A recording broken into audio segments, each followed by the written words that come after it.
Ready to ditch the physical SIM card and embrace the future of connectivity on your Samsung Galaxy? This guide will show you how to effortlessly add an Esim to your Samsung Galaxy S23 Ultra, S22, or S21. First, navigate to Settings, then tap Connections, and finally select SIM Manager.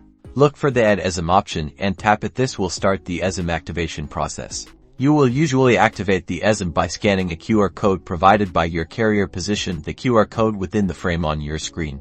If you can't scan the QR code, you can manually enter the Esim details. Your carrier will provide the necessary information, such as the SMDP address and activation code.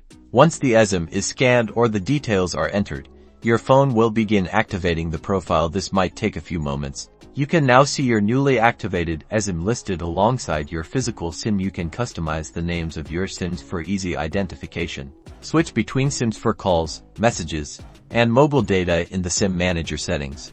Enjoy the freedom of using multiple numbers on one device, simplified international roaming, and the flexibility to choose the best network for your needs. Unlock the full potential of your Samsung Galaxy. Like this video, subscribe for more tips, and stay connected.